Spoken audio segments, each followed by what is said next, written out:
Thoroughbreds For All event is very important to us. Part of New Vocation's mission, aside to finding retired racehorses second careers, is to actually educate the equine public on how great these athletes can be and how they can excel in second careers. So the event, this is our third year that we've done it.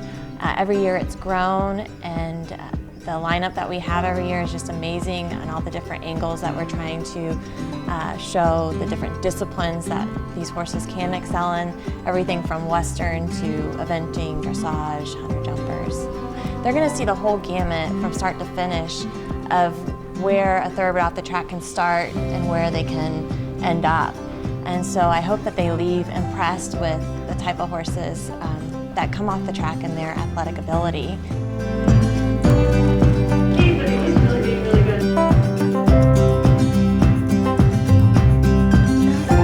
The idea of this is it's educational about selecting horses through the eyes of some real experts. So hearing what Boyd Martin has to say when he looks at a horse off the track, thinking about it for his sport, or Linda Zhang looks at a horse off the track for dressage, is something you don't get to do often. You don't get to shop with these people.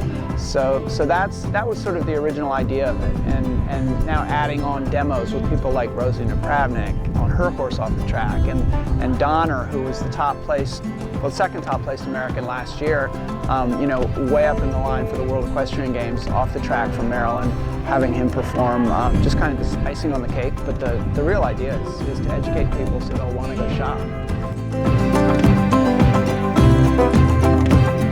We love thoroughbreds. We started doing this 2 years ago because there were so many thoroughbreds at Rolex that had raced that people weren't paying a lot of attention to. They were just another entry.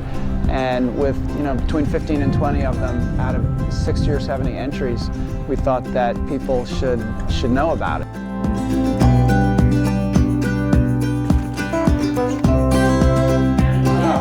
I'm so glad he found a good home. Whoa. As thoroughbred lovers, and we all have our off-track horses, really felt that this was a great event to come out and support and continue to educate ourselves and learn more about the breed and everybody's different experiences.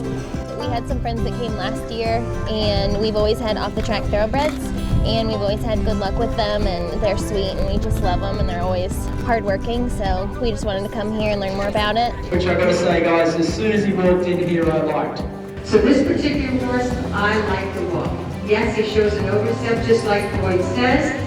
Maintaining your speed allows you to always see the stride you want. And if the horse goes faster and or slower, the stride in front of the fence is gone. We got together with New Vocations, figuring that all these thoroughbred lovers were watching thoroughbreds competing against all the other breeds and beating them, even though the thoroughbreds were bred to race and the other horses were bred for eventing, and they still win. And so bringing people like, first year it was Bruce Davis, and then it was Philip Dutton, now we have Boyd Martin and Linda Zhang, and these they're all volunteering their time, and it's a really great event to bring all these thoroughbred lovers together outside of racing.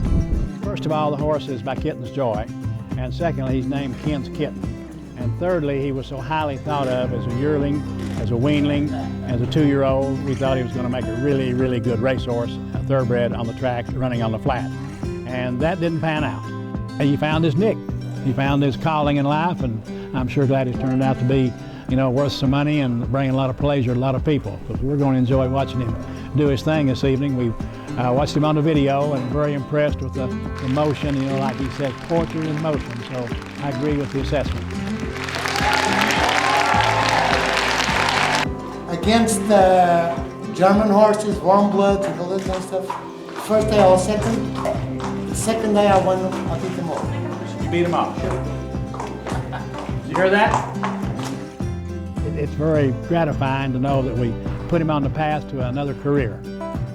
We deal with a lot of thoroughbreds on a daily basis, and coming from an eventing background, I always recognize a horse that I think would be a great eventer. There's a lot of thoroughbreds that, you know, have potential to do things beyond racing, and a lot of them need places to go and things to do once they're retired. So that is why I'm a huge supporter of this, of New Vocations and of this event.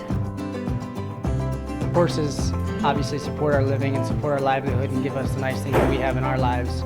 And, you know, it's nice to be able to help the ones you can and give them something that they're good at, a second chance, and maybe something that was actually their niche all along.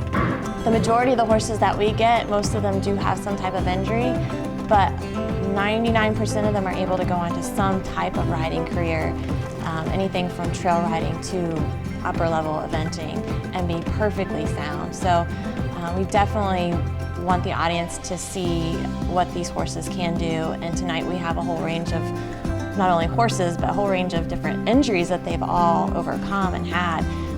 So I think that's going to be a huge role, or huge key of educating the equestrian world tonight on some of those issues. In the dressage world, one of the best trait riders in the world came over and went to Washington State and bought a thoroughbred and thought it was from the racetrack and thought it was the best prospect that she possibly had. I think that we have a gold mine here because we have all these horses.